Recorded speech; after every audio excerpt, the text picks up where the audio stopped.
그럼 대답해 주십시오. 예. 난 아직 아닌 것 같아요. 아니면 난 그리스도인입니다. 예. 우리는 우리 스스로를 크리스천 혹은 기독교인 또 그리스도인이라고 이야기를 합니다. 사실 크리스천이라는 말은 그리스도인을 영어로 표기한 것 뿐이고요. 우리는 우리 스스로를 기독교인 또는 내가 믿는 이 신앙을 우리들은 기독교라고 이야기를 하죠. 그렇다면 우리들이 흔하게 사용을 하는 이 크리스찬 그리고 그리스도인, 그러면 이 그리스도인 크리스찬은 과연 어떤 사람들일까? 뭐 하는 사람이 바로 그리스도인일까? 오늘 사도행전 말씀을 통하여서 최초로 그리스도인이라고 불려진 사람들의 이야기를 함께 나누면서 은혜를 나눴으면 좋겠습니다. 오늘 본문 말씀을 보면 최초로 그리스도인이라는 칭호를 얻는 사람들에 대해서 이야기를 다루고 있습니다. 그리스도인이라는 이 말에 담겨져 있는 이 정체성과 그러면 이 그리스도인은 어떤 역할을 하는 사람들인지 깨닫게 되고 또 기억하고 지켜가게 되는 저와 여러분이 되기를 예수님의 이름으로 축복합니다. 먼저 11장 26절 하반절에는 이렇게 이야기를 하고 있습니다. 우리 11장 26절 하반절의 말씀 우리 화면을 통해서 함께 고백했으면 좋겠습니다. 함께 읽어보도록 하겠습니다. 시작. 제자들이 안디옥에서 비로소 그리스도인이라 일컬음을 받게 되었더라. 아멘. 이 본문에 따르면 그리스도인이라고 불린 사람들이 어느 지역에 머물러 있었다라고 이야기를 하고 있습니까? 안디옥이라는 지역에 머물러 있었다라고 이야기를 하는데, 그러면 이 안디옥이라는 곳은 어떤 곳일까? 이 지역에 대해서 잠시 먼저 이야기를 좀 나눠봤으면 좋겠습니다. 이 안디옥이라는 곳은요, 오늘 본문에 그리스도인이라는 호칭을 먼저 받았었던, 그러니까 이 사람들이 기존에 살고 있었던 예루살렘이라는 지역에서 북쪽으로 한 480km 정도 떨어진, 지금으로 따지면 튀르키예의 안타키아라는 곳, 안타키아라는 도시가 바로 오늘 본문에 담겨져 있는 안디옥이라는 지역입니다. 이 안타키아라는 도시는요, 지금도 인구가 한 30만 명 정도가 거주하는, 나름대로 30만 명이면은 대도시 아니겠습니까? 대도시로 분류가 되어 있는데, 그런데 이 당시 성경이 기록된 당시, 그리고 오늘 본문에 담겨져 있는 이 안디옥이라는 도시는 이때 당시에만 하더라도 50만 명이라는 인구가 살고 있었던 나름대로 대도시였습니다. 특히나 로마가 지배하던 이 당시에 이 곳이 어느 정도였냐면, 지금의 세계 인구의 밀도를 비교해서 생각을 해보면 이때 당시에 50만 명은 지금의 한 50배를 좀 곱하면 좋을 것 같아요. 그러니까 50만 명에 50배를 곱하면 약 2,500만 명이라는 인구가 지금 이 지역에 살고 있었다라고 생각을 하시면 좋을 것 같습니다. 그러니까 이게 어느 정도로 컸냐면 로마 제국 전체를 통틀어서도요, 가장 큰 도시가 로마의 수도였던 로마였고요, 그리고 그리스 지역의 중심지였던 알렉산드리아, 이 지역을 제외하고서는 가장 큰 도시가 바로 안디옥이라는 지역이었습니다. 그러니까 로마 제국 시대의 대도시였다고 하면은 가장 큰 특징이 뭐가 있냐면 학문 그리고 문화, 상업이 발달했다라는 특징이 있는데요. 로마도 그랬고, 그리고 그리스의 수도였던 이 알렉산드리아도 마찬가지였고, 그리고 이집트의 카이로라든지, 그리고 성경에 기록되어 있는 에베소라든지 빌립보라는 지역, 그러니까 이런 지역들이 대부분 대도시에 속해 있는데, 이 대도시들이 다 학문과 문화와 상업이 다 발전해 있었던 거예요. 그러니까 당연히 오늘 본문 말씀에 기록되어 있는 이 안디옥이라는 지역도 모든 영역에서 예루살렘이라고 하는 지역과는 비교도 할 수 없을 만큼 전 세계를 통틀어서도 가장 큰 도시 중에 하나였으니까 학문과 문화와 상업, 그리고 이 외의 모든 것들이 다 발전되어 있었던 도시가 바로 안디옥이라는 지역이었습니다. 그러니까 오늘 본문에서 19절 말씀에서는 이렇게 말씀합니다. 이 사람들이 그곳에 왜 갔느냐? 그때에 스데반의 일로 일어난 환란으로 말미암아 흩어진 자들, 그러니까 예루살렘에서 거대한 핍박을 피해서 숨어 들어간 그 안디옥이라는 지역, 그 지역이 굉장히 큰 메가시티였는데, 그러니까 이 예루살렘에 살다가 그곳에 숨어 들어갔던 사람들은 난생 처음으로 세계 최대의 대도시를 경험했다라는 거예요.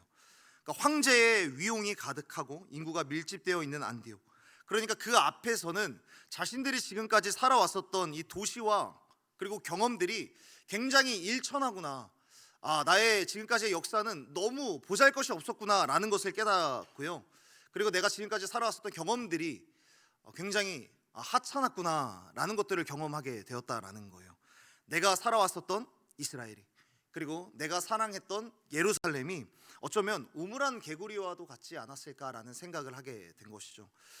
여러분들은 잘 못 느끼실 수도 있지만요, 지금 이 시대도 2026년에 이르러서도요, 우리나라의 대부분의 지역들이 어떤 걸 경험하고 있냐면, 저녁 8시 정도만 되면 불이 다 꺼지는 유령 도시와 같은 도시들이 아직도 너무나도 많이 있고요. 정부에서도 인구 감소 지역이라는 것을 따로 분류해서 인구가 계속해서 감소하고 계속해서 발전을 이루지 못하는 도시들이 지금도 여전히 많이 있는 겁니다. 그런 지역에 살다가 이 수원에 오면 신세계를 경험하는 겁니다. 심지어는 그런 지역, 아직도 배달 어플 쿠팡이츠나 배달의 민족을 키면은 적용이 안 되는 지역이 굉장히 많이 있습니다. 여러분 혹시 그걸 경험해 보신 적 있으신가요? 8시도 되지 않았고 저녁 시간이고 낮 시간인데 배달 어플을 켜도 요기요 켜도 아무것도 안 뜨는, 그러니까 그런 걸 경험하다가 지금 이 지역에 있으면은 문화 충격을 경험을 하는 거예요. 그런데 이게 지금의 이 시대에도 우리들도 역으로 그런 것을 느끼는 때가 있죠. 세계의 대도시로 꼽히는 뉴욕이라든지 런던 같은 곳에서 유학 생활을 하는 사람들은 뭘 느끼냐면 세계의 천재들을 만나보게 되는 거죠. 그러면서 그들에 비해서 나 역시도 내가 지금까지 공부했었던 내용들이 굉장히 일천하구나, 보잘것없구나 라는 것을 느끼면서 초라한 것을 느끼게 되는 겁니다. 그러면서 내가 과연 이 세계의 글로벌한 인재들이랑 내가 경쟁을 할 수는 있을까? 내가 그들과 경쟁을 해서 이길 수는 있을까? 혹은 취업 시장에 내가 원서를 내면서 세상에 유능한 사람들이, 인재들이 참 많이 있구나라는 것을 느끼면서 우리들은 의기소침해지거나 위축되는 때를 경험을 하게 되는 거죠. 그러니까 지금 흩어져 있는 이 크리스천들, 흩어진 하나님의 제자들, 예수 그리스도의 제자들은 안디옥에서 스스로의 초라함과 하찮음을 마주해야 했을 겁니다. 그런데 참 아이러니한 게 뭐냐면, 자기 스스로는 참 하찮구나, 우리들은 참 초라하구나 라는 것을 느끼는 것과 반대로 오히려 안디옥에 있는 이 사람들, 안디옥에 있었던 사람들이 이 그리스도인이라고 하는 한 무리를 지칭하고 언급을 하는 이 장면이 굉장히 아이러니한 거죠. 그러면 이 사람들, 이미 세련된 문화와 이미 앞장선 문화를 걸어가고 있는 이 사람들이 왜 한창 하찮고 좀 초라함을 느끼고 있는 이 그리스도인이라고 하는 무리를 향하여서 왜 이 사람들을 굳이 그리스도인이라는 호칭을 붙이면서 이 사람들을 왜 언급을 했을까? 그것은 그들 나름대로 뭔가가 빛나 보이는 부분이 있었기 때문인 겁니다. 사랑하는 여러분, 하나님을 믿는데도요, 세상이 너무 커 보이고 내 모습이 하찮아 보이는 자리가 분명히 있기 마련입니다. 그러나 그럼에도 불구하고 하나님께서는 우리가 사는 이 세상에서 하나님의 사람들을 빛나게 하실 때가 있다라는 것을 반드시 믿게 되기를 예수님의 이름으로 축복합니다. 마치 바벨론 포로기에 하나님께서는 다니엘과 같은 사람, 에스더와 같은 사람을 어둠 속에 빛나는 별처럼 심으시고 그들을 자라게 하신 것처럼 하나님은 하나님의 사람들을 거대한 세상 앞에서도 빛나게 하시는 줄로 믿습니다. 오늘 안디옥 사람들이, 그리고 안디옥에 있는 그리스도인들이 이랬던 겁니다. 여러분, 방금 전에도 말씀드렸다시피 안디옥이라는 지역은 대도시라고 말씀을 드렸습니다. 대도시라는 것은 상업이 발전을 하면서 수많은 자본이, 돈이 몰리는 곳이라는 것을 의미를 하는 거예요. 여러분, 이때 당시에도 그렇고 지금 이 시대도 그렇고 돈이 몰리고 자본이 몰리는 곳은 자연스럽게 음행과 향락이라는 것이 따라오기 마련입니다. 그리고 무질서한 우상 숭배가 성행하기 마련인 거예요. 그러니까 이 안디옥이라는 지역이 낮에는 어떤 교양 있는 학문과 문화 이런 것들이 있었지만 밤에는 동성애와 같은, 성매매와 같은 것들이 약간 이런 것들이 스타일리시한 거야 라는 것처럼 여겨지면서 유행하는 것처럼 받아들여지기를 시작을 한 거죠.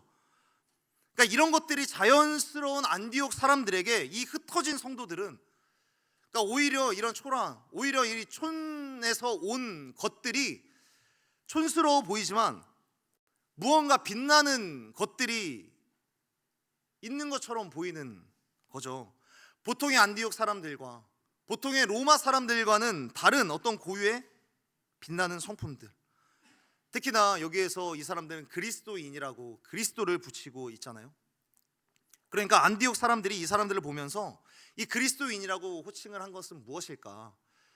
이 사람들을 보면서, 흩어진 성도들을 보면서 예수 그리스도가 떠올려졌기 때문에 그리스도인이다라고 이야기한 것 아니겠습니까? 예수 그리스도가 생각났기 때문에. 그러면 도대체 무엇이 안디옥 사람들이 예수님의 제자들을 볼 때마다 예수님을 떠올리게 했던 걸까? 예수님이 생각난 이유가 무엇일까? 오늘 말씀을 통하여서 이 그리스도인 안에 숨어있는 예수님의 모습 두 가지만 함께 보면서 은혜를 좀 나눴으면 좋겠습니다. 그 중에 첫 번째는 무엇인가 따라서 해주시면 감사하겠습니다. 그리스도인은, 다시 한번요, 좀 더 믿음을 가지고 외쳐주시면 감사하겠습니다. 다시 한번요, 그리스도인은 복음을 전하는 사람이다. 다시 한번요, 한 번에 외쳐볼게요. 그리스도인은 복음을 전하는 사람이다. 19절의 말씀에서 우리 19절의 말씀을 다시 한번 좀 읽어봤으면 좋겠습니다. 우리 19절 말씀 다 함께 읽겠습니다. 시작. 그때에 스데반의 일로 일어난 환난으로 말미암아 흩어진 자들이 베니게와 그브로와 안디옥까지 이르러 유대인에게만 말씀을 전하는데. 아멘. 사도행전 7장 말미에 보면 예루살렘 교회의 지사님이셨던 스데반 지사님이 핍박 앞에 무릎 꿇지 않고 목숨을 던져서 예수 그리스도의 복음을 끝까지 수호하는 장면이 기록이 되어 있습니다. 그런데 이때 예루살렘 교회 성도들은 과연 무엇을 하고 있었을까? 그러니까 예루살렘 교회의 지사님이셨던 스데반 지사님은 복음을, 예수 그리스도를 수호하기 위해서 핍박 앞에서 무릎 꿇지 않고 자신의 생명을 내던지는 그 시간에 다른 성도들은 무엇을 하고 있었을까? 다 스데반 지사님처럼 강인한 사람들이 아니었던 거예요. 다 그렇지 않습니까? 우리 청년부 안에서도 모든 사람들이 다 각양각색의 모습을 갖고 있고 성품이 다 다른데, 그러니까 이 예루살렘 교회도 마찬가지였던 거예요. 믿음은 있는데 이 믿음을 어떻게 표현할지 모르는 사람들도 있고, 스데반 지사님처럼 좀 어떤 강성의 모습들을 가지신 분들도 있고, 유하게 정말 무릎 꿇으면서 기도의 자리를 지키시는 분들도 있고. 그러니까 스데반 지사님은 어떻게 보면 좀 강인하게 이 핍박 앞에서 무릎 꿇지 않고 타협하지 않았는데, 다른 분들은 어떠한 것을 선택을 하냐면, 그렇게까지 강인하게 나갈 자신은 없으니까 그들은 흩어지는 것을 선택하는 겁니다. 도망가기로 선택을 하는 거예요. 그런데 그렇게 흩어질 정도로 연약했는데, 연약하다 할지라도 그들 마음속에서 지워지지 않는 DNA가 하나 있었던 겁니다. 여러분, 한국 사람들은 어디를 가든 김치를 찾는다고 합니다. 그리고 미국 사람들은 어디를 가든 치즈를 찾는다라고 이야기를 해요. 그러니까 이것은 뭐냐면 그 습성이 변하지 않는 것처럼 예루살렘 교회의 이 성도들은요, 예수 그리스도를 소개하고 복음을 전파하는 이 비전만큼은 잃지 않았던 거예요. 이 표현이 때로는 연약했는데, 연약하여서 내가 흩어지는 것, 도망가는 것을 내가 선택했다고 할지라도 예수 그리스도를 소개하고 내가 복음을 전파해야겠다라는 이 비전만큼은 잃지 않았던 거죠. 방금 말씀드린 대로 예수 그리스도를 믿는다라는 이유만으로 온갖 핍박을 다 받았고, 어떻게 보면 그 핍박이 내가 견딜 수 있을까? 견디지 못할 것 같은데 이것이 두려워서 도망가는 거였는데, 여러분 생각해 보십시오. 도망치고 흩어지는 주제에, 사실 겁이 나서 도망가는 주제에, 그리고 특별히 완벽하지도 않은 주제에 이 사람들이 누구를 만나든 어디를 가든 예수 그리스도를 전하는 일을 하는 거예요. 어디를 가든 생명의 복음을 전하는 일을 하는 겁니다. 그런데 여러분, 또 한 가지 이해가 안 되는 부분은 뭐냐면, 여러분, 이들이 흩어져서 선택한 행선지가 어디인 거예요? 예루살렘이라는 지역에서 종교의 핍박이 두려워서 이 사람들이 흩어지는 것을 선택을 하는데, 이 사람들이 선택한 행선지는 다름 아닌 안디옥이라는 지역이었어요. 도망치는데 안디옥이라는 지역. 여러분, 핍박이 무섭고 고난받는 게 무서우면 로마의 힘이 조금 덜 미치는 곳, 사람들이 좀 없는 곳으로 가야 내가 조금 더 안전하게 신앙생활을 할 수 있지 않겠어요? 그런데 이 사람들이 오히려 사람이 훨씬 더 많은, 로마의 힘이, 황제의 위용이 그대로 있는 안디옥을 택하여서 도망을 가는 거예요. 핍박을 피해서 도망가는데 안디옥처럼 사람이 많고 로마 군사도 많은 이 지역을 오는 게 이해가 되는가? 그러니까 이건 과연 무슨 심리일까? 그러니까 그들의 심리 가운데는 그래도 내가 어디를 가든지 내가 예수 그리스도를 전해야겠다라는 그 마음이, 그 DNA가 그들 가운데 새겨져 있었던 겁니다. 그리스도인들에게 지워지지 않은 중요한 DNA가 여기에 새겨져 있는 거예요. 그러면서 그들은 그렇게 복음을 전하는 동시에 무엇을 깨닫냐면 내가 누군지를 깨닫게 되는 거예요. 겁이 나서 도망가는 주제에 흩어지는 것을 선택한 주제에 복음을 전하면서 그래도 내가 복음을 전하는 사람이구나, 그것을 깨닫게 되는 겁니다. 사랑하는 여러분, 이 사람들은요 나는 그리스도인이니까 복음을 전해야지 라고 생각한 게 아니라요, 복음을 전하다 보니까 내가 그리스도인이구나 라는 것을 깨닫게 된 거예요. 복음을 전하다 보니까 그리스도인이라는 정체성이 그들 가운데 새겨지기를 시작을 했고요, 동시에 그런 정체성이 확립이 되다 보니까 복음을 전해야 하는 이 비전이 그들 가운데 조금 더 명확하게 빛나기를 시작을 했던 겁니다. 여러분, 이처럼 내가 누구인지를 아는 정체성과 내가 앞으로 무엇을 해야 할지, 내가 어디를 향하여서 달려가야 할지를 아는 이 비전은 서로 연결되어 있는 겁니다. 예루살렘 성도들은 흩어지면서 도망하면서 스스로 여러분 낙심하지 않았을까요? 스데반 지사님은 목숨까지 내걸면서 예수님의 십자가를 지셨는데 나는 왜 이렇게 믿음이 없을까? 내가 믿음이 있기는 한 걸까? 내가 그리스도를 믿기는 한 걸까? 그러니까 이러한 낙담하는 마음이 있는 와중에도 그들은 자연스럽게 만나는 사람들마다 입술 속에서 나도 모르는 새에 복음을 전하게 되는 거예요. 예수님을 잘 전해야겠다라는 그런 마음이 들면서 나도 예수님에 대해서 잘 모르는 건 맞지만 그래도 한번 전해보자. 그러다 보니까 그들 안에 자연스럽게 그리스도인이라는 그런 정체성의 별이 빛나기를 시작했던 겁니다.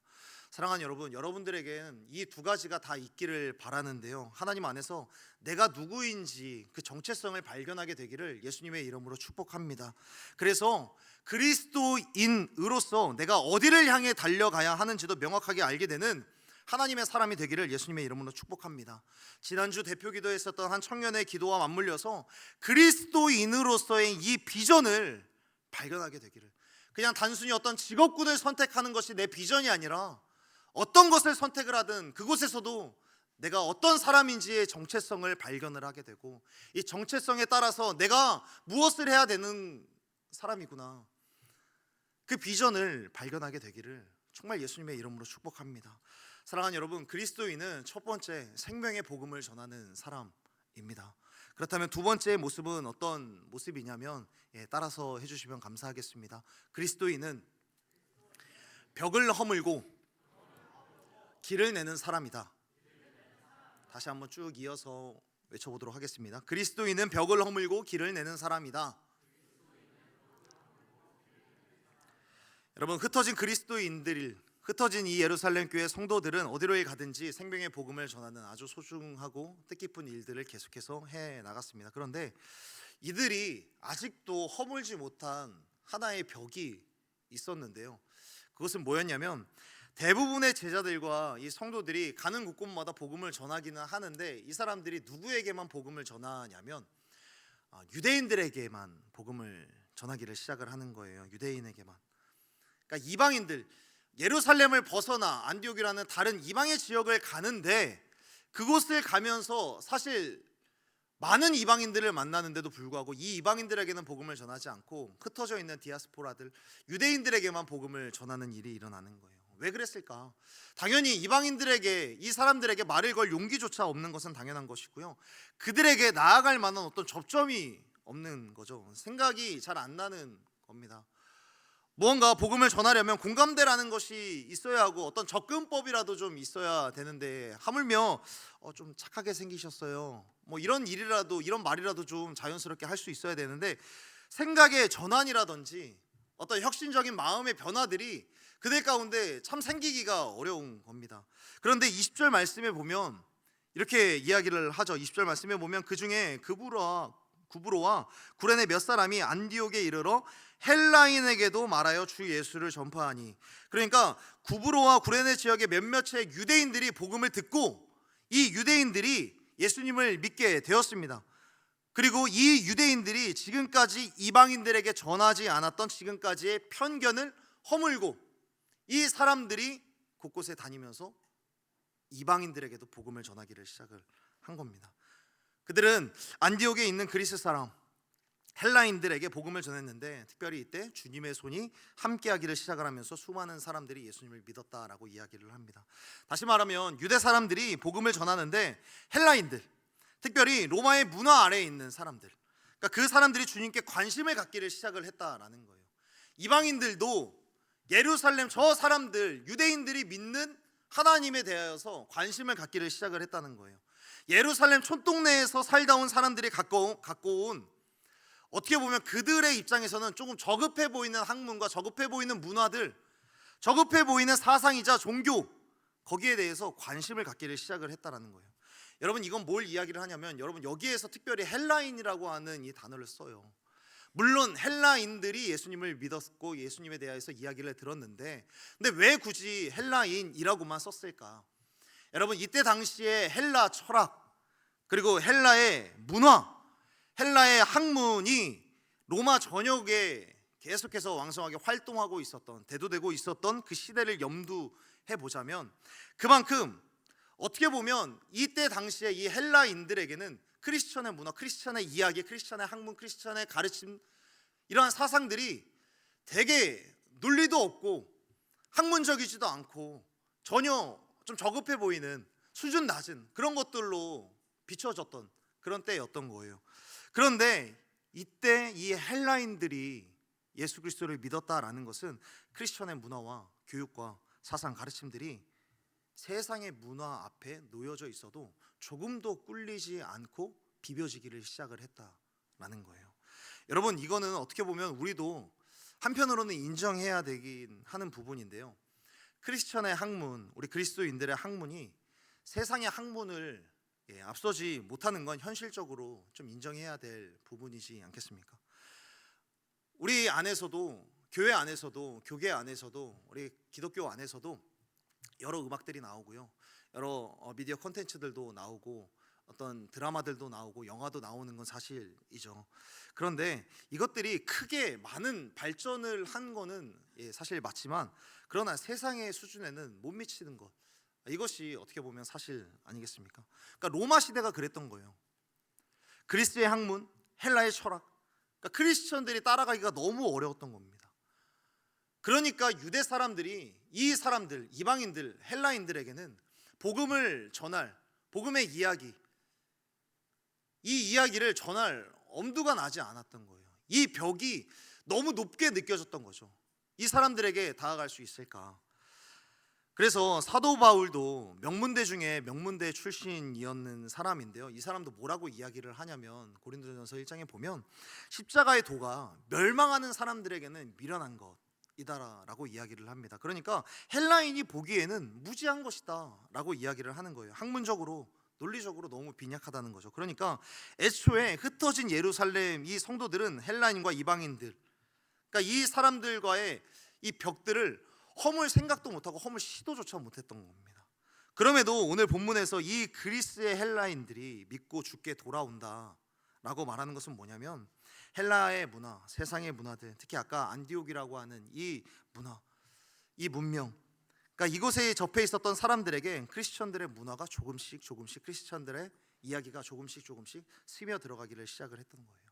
그러니까 몇몇 사람이 개척자가 되어서 이방인들에게 복음을 전하기를 시작을 하니까 여러 사람들이 저 사람들도 복음을 들을 수 있구나, 벽을 허물어야겠다, 길을 좀 내야겠다 싶은 마음이 들게 되고, 그런 마음으로 계속해서 복음을 전하다 보니까 주님의 손이 함께 임하기를 시작을 하는 거예요. 그러니까 주님이 원하시는 방향으로 사람들의 마음이 같이 가게 되다 보니까 주님의 손이 그들과 함께 하면서 권능을 행하고 있다라고 말하고 있는 겁니다. 이걸 보면서 우리들은 한 가지를 배울 수 있는데, 세상은요, 지혜가 탁월하거나 어떤 재정적으로 풍족하거나 어떤 재능이 뛰어나야 이름이라도 내고 좀 세상을 바꿀 수 있다라고 이야기를 하는데요, 그러나 사랑하는 여러분, 세상은 사람의 재능이나 사람의 재정이나 계획이나 사람의 수고가 아니라 성령의 권능, 주님의 손이 함께 있을 때, 역사의 주인이신 창조주 하나님이 함께 하실 때 바뀌어지는 줄로 믿습니다. 그 하나님의 권능이 하나님의 마음과 같은 방향으로 움직이는 그 사람들, 저 사람들에게도 저 벽이 너무나도 높아 보이고 우리가 허물 수 있을까? 그러나 우리가 복음을 전해보자, 저들에게라도 어떻게든지 벽을 허물고 길을 한번 내보자라는 그런 마음을 갖고 있었던 사람들이 복음을 전하다 보니까 주님의 손이 함께하고, 주님께서 원하시는 것, 그것을 이루어내는 그 사람들 가운데서 하나님의 손이 함께함으로 벽은 허물어지고, 헬라인이라고 하는, 헬라의 문화라고 하는, 헬라의 문명이라고 하는 이 벽은 허물어지고 길이 나기를 시작을 하는 겁니다. 여러분, 사도행전 1장 8절에 보면은 예루살렘과 온 유대와 사마리아 땅끝까지 이르러 내 증인이 되리라 라고 예수님께서 말씀하셨는데, 그래서 그 이야기가 우리가 몇 주 전에 살펴보았던 베드로와 고넬료의 이야기를 통하여서 베드로로부터 이방인 고넬료에게 복음이 전해지기를 시작을 했습니다. 그런데 오늘 본문에 이르러서는 11장에 이르러서는 10장에서는 분명히 고넬료라고 하는 이방인에게 복음이 전해졌는데 11장에서는 여전히 고넬료에게, 여전히 이방인에게 나아가지 못하는 그들의 모습들, 땅끝으로 나아가지 못하는 거예요. 그러나 주님의 마음과 같은 방향, 그래도 이방인들에게 복음을 전해보자, 이러한 주님의 마음으로 나아가는 그 사람들에게 주님의 손이 함께하고, 주님의 뜻을 추종하는 사람들에게 성령의 권능이 일어나고 있는 것이죠. 벽을 무너뜨리고 길을 내는 일들이 지금 이곳에서 일어나고 있는 거예요. 여러분, 지난 인류의 역사 속에는 벽을 세우고 성을 세웠었던 나라가 있고요, 또 한편으로는 길을 내는 민족이 있었습니다. 성을 만들고 벽을 쌓는 민족은 어디였냐면 중국 역사 최초로 통일을 이루었었던 진나라라는 나라입니다. 진나라의 왕이었었던 진시황은 강력한 군대와 그리고 반대쪽에는 법과 사상을 바탕으로 빠르게 중앙 집권화를 이루어내어서 그 전에 있었던 춘추 전국 시대를 빠르게 정리하기를 시작을 했죠. 춘추 전국 시대, 그야말로 그러니까 넓은 땅덩어리에 수많은 민족이 있었던 거예요. 수많은 민족이 있었다라는 것은 뭐냐면 문화와 생활 방식이 너무나도 다양하게 달랐다라는 거. 그러니까 너무 다르니까 그들 안에서 분쟁과 갈등이 끊임없이 생기기를 시작을 하는 겁니다. 그래서 이 진시황은 영토를 통일한 이후에 여러 민족들 안에 있었던 그 사회적인 부분들, 경제적인 부분들, 문화적인 부분들에 대해서 통일하기를 시작을 하는데 도량형부터 일단 고치기를 시작을 하는 거예요. 돈의 단위라든지 어떤 길이와 깊이와 높이를 나타내는 그런 단위들 있지 않습니까? 이런 사소하고 작은 것에서부터, 그리고 크게 언어, 화폐를 다 통일하려고 하는 거예요. 그리고 이때 만들어진 진의 표준이 2000년이 지난 중국의 역사 속에서 계속해서 표준으로 자리 잡고 있었습니다. 그런데 이때 진시황은 화폐나 어떤 이런 도량형의 통일로만 끝나지 않고요, 사상과 학문까지도 다 획일화하기를 시작을 합니다. 그 전까지 이 중국에는 이런 제자백가와 같은, 그러니까 도교를 이야기를 하는 거죠. 도가와 같은, 그리고 유가와 같은, 그리고 장자와 같은 사람들, 노자, 공자와 같은 사람들, 예로부터 또 어른들이라든지 사람들에게, 그리고 모든 민족들에게 행해야 할 자연스러운 예를 가르치는 그런 책들 있지 않습니까? 그런 책들을 싹 다 불태우기를 시작을 하는 거예요. 싹 다 불태우기를 시작을 하고 여러 선비들의 글까지 다 불태우기를 시작을 합니다. 그러니까 여러 선비들이 이 진의 정치, 그리고 엄격한 이 통일, 그러니까 이런 것들, 이런 파시즘들을 다 비판하기를 시작을 하니까 이 진시황이 어떻게까지 하냐면 모든 책들도 다 불태우고 이런 선비들, 항의하는 이런 선비들을 그냥 산채로 생매장을 시켜 버립니다. 이게 중국 역사 속에서 조금 유명한 사건인데 분서유갱이라는 사건인 겁니다. 책은 다 불태우고 유생들은 다 생매장을 시키는. 그러니까 법은 갈수록 다 엄격해졌고 정부는 관용을 잃었고, 그러니까 법은 너무 엄격하니까 이 법에 도무지 따라갈 사람이 없는 거예요. 그러니까 이때 당시에 길거리에 다니는 모든 사람들 중에 반이 다 범죄자다라고 이야기를 할 정도로, 그러니까 모든 사람들이 이 법의 엄격함들은 따라갈 수 없고, 그런데 황제는 점점 괴물이 되고, 그리고 진시황은 여기에서 멈추지 않고 이미 중국을 통일했음에도 불구하고 우리 안에 내부적인 결속도 다지고, 그리고 바깥에 외부의 세력을 막고자 북쪽에 약 6,500km 정도 되는 벽을 쌓기를 시작을 하는데 수많은 백성들을 다 징역을 해서 이 사람들을 다 노역에 참여를 하게 되어서 거대한 장벽을 만들게 되는데, 이때 만들어진 게 바로 만리장성인 것이죠. 이 만리장성이라는 것은 무엇을 의미하냐면 결국 외부와의 모든 교류를 다 끊는다, 외부의 것은 다 수용하지 않겠다. 우리는 우리의 것만 고수한다라는 의미가 담겨져 있는 것이 바로 만리장성인 거예요. 그와 동시에 우리는 우리 스스로 뭉친다. 우리는 여러분 외부의 침략을 막는다라는 것은 결국에 뭐가 되겠습니까? 우리도 밖으로 나가지 않는다라는 것 아니겠습니까? 그런데 참 아이러니한 것은 이 만리장성과 진나라는 진시황이 죽은 지 약 3년 만에 외부의 적이 아니라 내부의 적에 의해서 무너지게 됩니다. 그런데 반대로 이런 벽들 대신에 길을 내는 나라가 있었는데 우리들이 잘 알고 있는 대로 모든 길은 로마로 통한다라는 로마라는 나라입니다.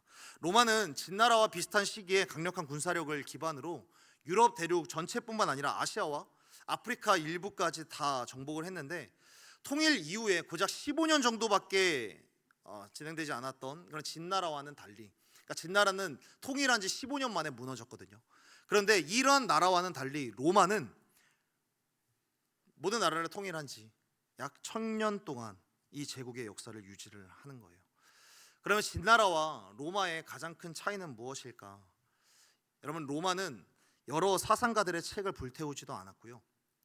그리고 그리스, 헬라, 이 헬라의 좋은 점들 이런 것들을 없애지 않았습니다. 오히려 그 사람들 중에 좋은 인재들을 등용하기를 시작을 하는 거죠. 시민 개방 정책을 펼치기를 시작을 하는 거예요. 여러분, 우리들은 지금 이 시대 속에서 당연히 인재라면 언제든지 등용을 해야지라는 생각이 기본적으로 깔려 있는데 이때 당시에는 이것 자체가 너무나도 혁신적이었던 거예요. 왜 그러냐면 그리스라고 하는 나라도 아테네라고 하는 지역 외에 태어난 사람들은 시민권을 주지 않았습니다. 그리스는 그랬어요. 그리고 그때 당시에 스파르타라고 하는 지역은 시민보다 노예가 훨씬 더 많은 그런 지역이었습니다. 그런데 로마는 전쟁이나 어떤 학문으로 큰 공을 세우기를 시작을 한다면, 조금의 공이라도 세우기를 성공한다면 시민권을 부여를 했습니다. 출신에 상관없이. 그러니까 우리들이 잘 알고 있는 사도 바울도 로마의 시민이 될 수 있었던 거죠. 학문으로 공을 세우게 되니까. 그렇게 되니까 그리스 사람은요, 공을 세우기 위하여서 자신들의 지역 안에 학교를 세우기를 시작을 합니다.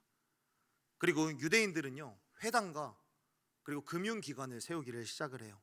그리고 카르타고인들은 시장을 만들기를 시작을 합니다. 그러니까 로마 전체가, 로마가 모든 지역들을 다 통틀어서 모든 민족들을 다 점령한 건 맞는데 로마 전체에 있었던 이 민족들의 장점들대로 이용하면서 각 민족대로 성장하기를 시작하고 발전하기를 시작을 했는 거예요. 로마는 성을 쌓는 대신에 각 지역들마다, 각 민족들마다 길을 내기를 시작을 했습니다. 로마는 만리장성을 쌓는 대신 약 8만 킬로미터의 길을 닦기를 시작을 했습니다. 여러분, 이 8만 킬로미터의 길을 낸다는 것이 얼마나 큰 거냐면 우리나라 전체 고속도로의 전체 길이가 몇 킬로냐면 5천 킬로미터 정도밖에 안 되는 거예요. 그러니까 지금으로부터 2000년 전에 우리나라 모든 고속도로의 17배나 정도 되는 그런 길을 만든 거죠. 그러니까 이때부터 이 로마에는 플랫폼이라는 개념이 생기기를 시작을 하는 거예요. 플랫폼이라는 것이 다름 아니라 그냥 사람들이 모이는 곳을 이야기를 하는 거죠. 이렇게 길을 닦아 놓으니까 이 길을 통하여서 사람이 다니기를 시작을 하고, 그리고 사람이 다니다 보니까 사람들이 모여서 상인들의 거래가 일어나기를 시작을 하는 겁니다. 문화의 거래가 일어나기를 시작을 하고 사람들의 교제가 일어나기를 시작을 하는 겁니다. 그래서 로마의 길을 이 플랫폼으로 사용하는 여러 민족들이 로마라고 하는 이 나라를 향하여서도 호감을 표하기를 시작을 하는 겁니다. 로마는 학문에 있어서 그리스라고 하는 나라에 비해서는 한참 뒤떨어지는 민족이었고요. 체력적으로, 군사력으로는 게르만인들에 비해서는 한참 또 떨어지는 사람들이었습니다. 경제적인 경영과 어떤 상술에 대해서는 카르타고인들에게 한참 뒤처지는 사람이었습니다. 그런데 그런 로마가 1000년 동안 이 제국을 유지할 수 있었던 것은 그런 수많은 민족들을 품어낼 수 있는 넉넉한 품이 있었기 때문이죠. 어떻게든지 저 사람들을 우리 쪽으로 끌어당겨서 저 사람들이 이곳에 머물 수 있게 하려는 끌어당김의 법칙을 사용했었던 사람들. 사랑하는 여러분, 저는 그리스도인들에게도 진시황과 같이 벽을 쌓는 종교인이 있다라고 생각을 합니다. 우리들끼리의 결속을 다지느라 외부의 사람들을 밀어내는 모습. 그러니까 내 삶이 중요하다 보니까 하나님의 말씀조차도, 예수님의 말씀조차도 나를 위한 위로의 지침서 정도로만 생각을 하면서 내 스스로 자꾸 타인과의 벽을 계속해서 쌓고 있는 그런 종교인.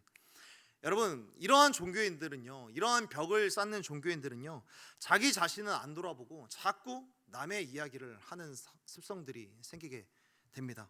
자꾸 남의 신앙을 판단을 하는 거죠. 나이가 있든 없든, 직분이 있든 없든 나의 내면을 성찰하지 않고 끊임없이 다른 사람들을 감찰하는데 빠른 거예요.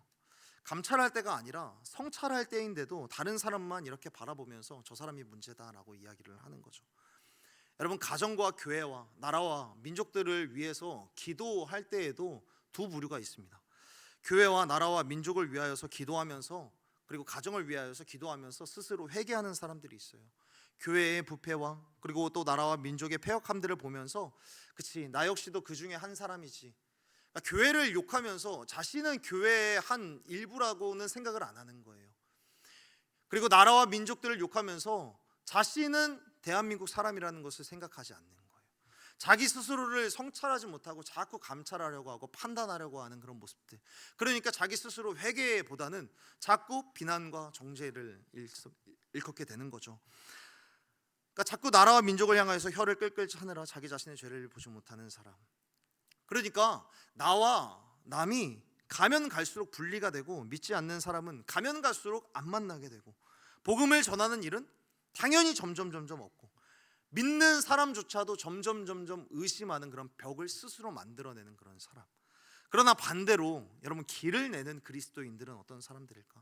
어떻게든지 복음으로 살아내면서 어떻게든지 다른 사람들과 함께 하나님을 예배하기 위해서 헌신하고 포기를 자처하는 사람들. 그러면서 어떻게든지 이 벽을 허물고 길을 내기 위해서 창의적으로 다가가는 그런 사람들이 바로 길을 내는 사람들인 것이죠. 여러분, 우리 예수님께서는요, 어떻게든지 사람들을 하나님께로 데리고 오기 위하여서 하나님 아버지께로 오는 길을 내기 위해서 예수님께서는 온 몸과 온 삶을, 온 생명을 다 바치시고 헌신하고 포기하신 분 아니겠습니까? 여러분, 그런데 그 길이 얼마나 차기적이냐고요. 하나님이 스스로 인간의 몸을 입고 이 땅에 내려오신다. 여러분, 이것 자체가 정말 획기적인 아이디어 아니겠습니까? 우리 없는 하늘을 원치 않아서 다 내팽개치고 이 땅에 오시는 주님이, 그러니까 그 방법이 너무 획기적이라는 거예요. 예수님이 사람들에게 다가가기 위해서 하신 설교 하나하나 뜯어보면요, 얼마나 창의적인지 모릅니다. 그 당시에 농업이면 농업, 어업이면 어업, 상업이면 상업, 달란트 비유 같은, 그러니까 그런 아이디어를 계속해서 활용하셔서 사람들에게 하나님 아버지께로 오는 길을 계속해서 내시는 분이 바로 예수 그리스도셨습니다. 그러니까 예수님께서 일하시는 방식을 보면요, 뜻이 있는 곳에 길이 있다라는 말이 맞는 거예요. 한 사람을 향한 사랑과 구원을 향한 열정을 가지니까 이 창의력까지 계속해서 샘솟게 되는 것이죠. 사랑하는 여러분, 저는 여러분의 인생에도요, 다른 사람에 대한 판단과 감찰과 평가의 벽은 다 무너지고 한 사람을 살리기 위하여서 길을 내기 위한 창의력과 열정과 진심의 길이 열리는 그런 역사가 있게 되기를 예수님의 이름으로 축복합니다.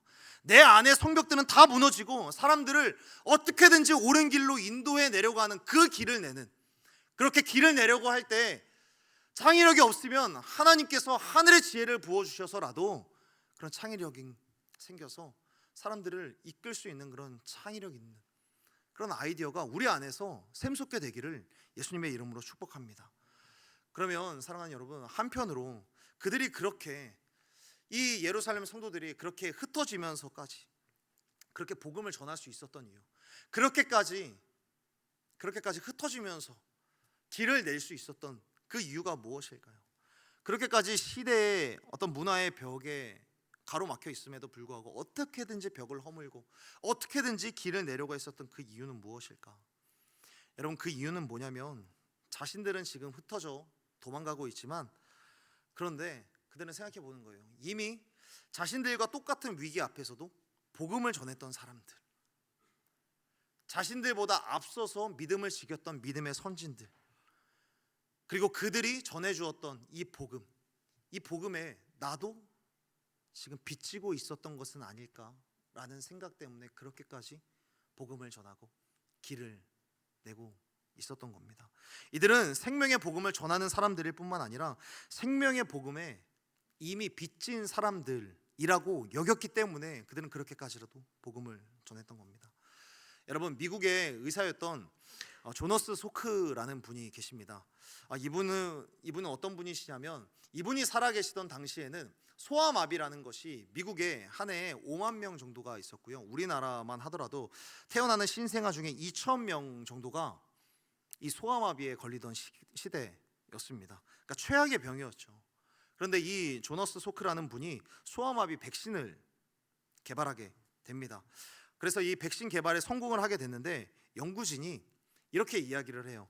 우리가 시뮬레이션을 해봤는데 백신을 접종하면 지금 부작용이 생길 것 같습니다.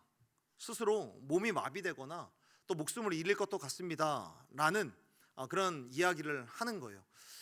그러자 이 조너스 소크라는 분이 이 백신을 자기 몸에 스스로 투여를 하게 됩니다. 이 백신을 먼저 투여를 하는 거예요. 그러니까 다행히 부작용은 없었죠. 그리고 그 이후에 소크는 인류에게 소아마비가 없는 세상을 선물한 의사라는 칭호를 얻게 되었습니다. 그래서 그 결과 실질적으로 소아마비라는 병은 이전까지는 OECD 가입 국가에서 굉장히 최악의 병으로서 평가를 받고 있었는데, 이 이후에는 OECD 가입 국가에서는 거의 소아마비라는 질병이 사라지고 국가에서는 자취를 감추게 되었습니다. 그 이후에 TV에 출연해 인터뷰를 하게 되었는데요, 진행자가 물어본 거예요. 소크, 누군가가 이 백신의 특허권, 그것을 물어본다면 당신은 뭐라고 이야기를 할 겁니까? 라고 이야기를 하는 거예요. 그러니까 이 백신의 특허권, 그것을 누가 갖고 있냐는 거예요. 소크, 당신입니까? 아니면 당신이 일했던 회사입니까? 라고 물어보는 겁니다. 그러니까 이 소크라고 하는 이 의사는 뭐라고 이야기를 했냐면, 저는 특허를 주장하지 않을 것입니다 라고 이야기를 하면서, 지금의 나는 의사이긴 하지만 이미 나보다 앞서서 많은 의사들의 헌신으로 내가 여기까지 생명을 부지받을 수 있었고, 국가적으로는 민주주의와 자유주의 국가인 미국에서 살고 있고, 여기에서 공부할 수 있는 기회를 선진들을 통해서 이미 받았습니다. 나는 이미 그들에게 빚을 진 사람입니다. 그러므로 나도 이 권리를 주장할 수 있지만 이 권리를 포기할 것입니다 라고 이야기를 했습니다. 사랑하는 여러분, 우리가 반드시 좀 기억했으면 좋겠는데요, 우리가 살아가고 있는 이 하루하루는요, 의료진을 비롯한 수많은 사람들의 수고와 노고와 헌신으로 선물된 하루 아니겠습니까?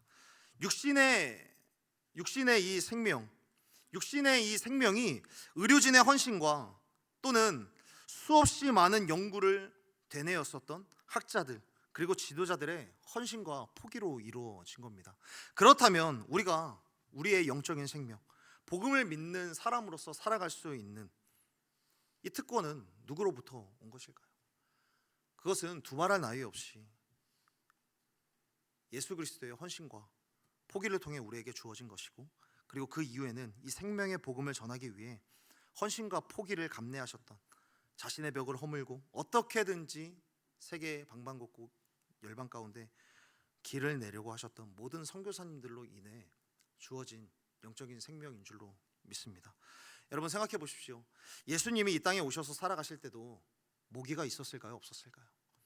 모기가 있었을 것이고요, 예수님께서 살아계실 때에도 바퀴벌레도 있었을 것이고, 그리고 예수님께서도 분명히 샤워를 해야만 하는 그런 인간의 몸으로 이 땅에 오셨습니다. 그러니까 이 말은 예수님도 모기에 물리셨고요, 물이 잘 나지 않는 지역에 가셔서 샤워 하루 이틀 일주일 정도 참으셨던 일들도 분명히 있었을 겁니다. 땀에 젖으면 불편한데 샤워를 못해서 굉장히 어떻게 보면 짜증이 나는데도 불구하고 그 짜증을 견뎌야 하는 시간이 분명히 있었다라는 겁니다. 그런데 예수님께서는 그러한 권리를 다 포기하고 헌신하셨던 그 섬김이 있었기 때문에 복음이 전해졌던 것 아니겠습니까?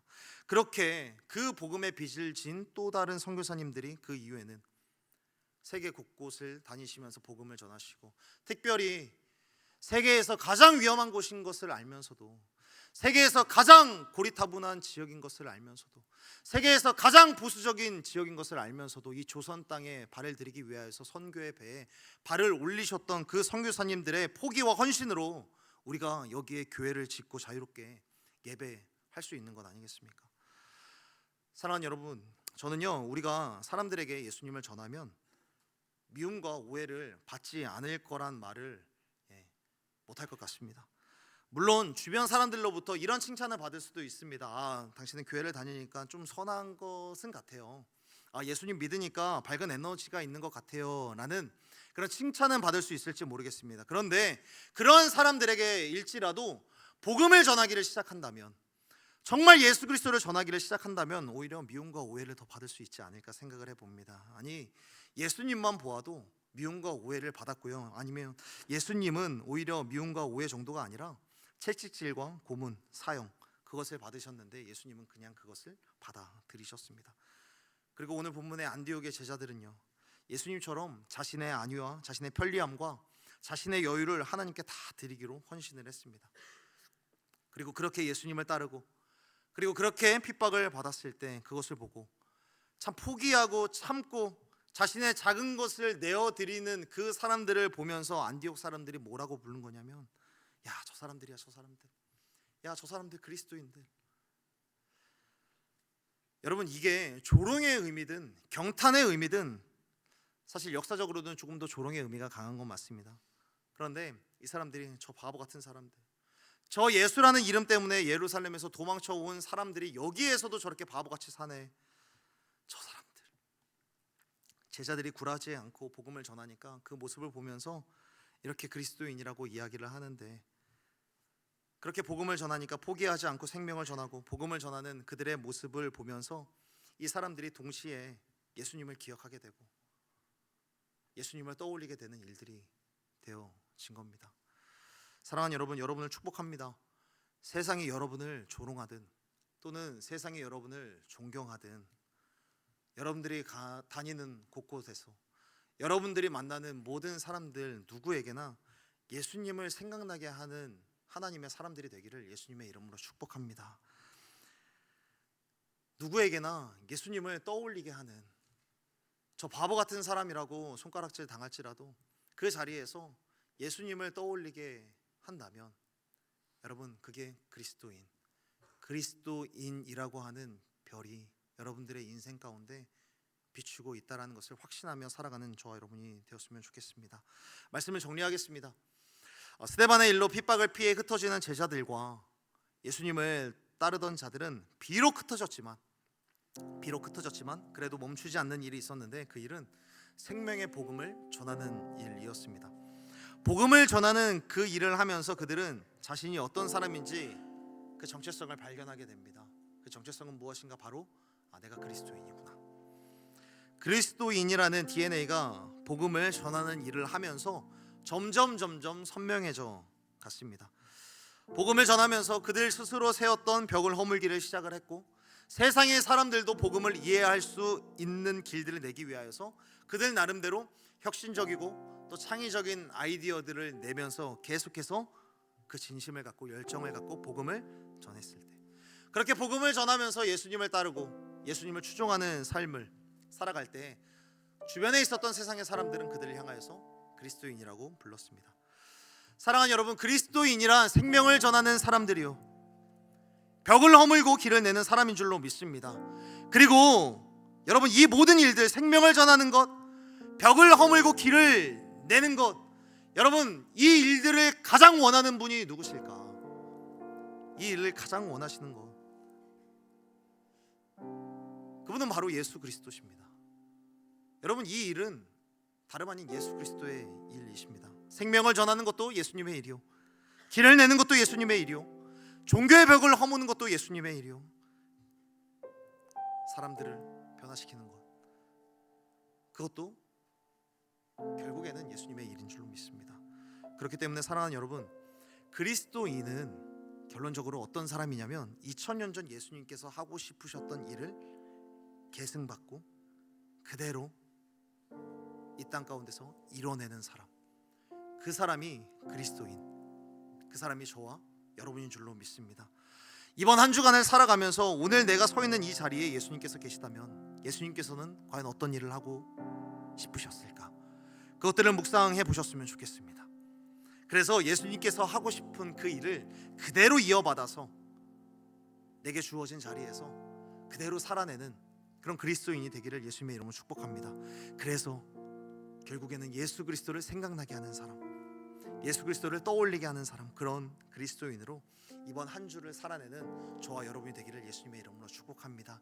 그리고 우리 주님께서는 그렇게 살아낼 수 있도록 우리를 비추시고 우리를 그렇게 사용하실 줄로 믿습니다. 우리 이 시간에 함께 찬양하기를 원합니다.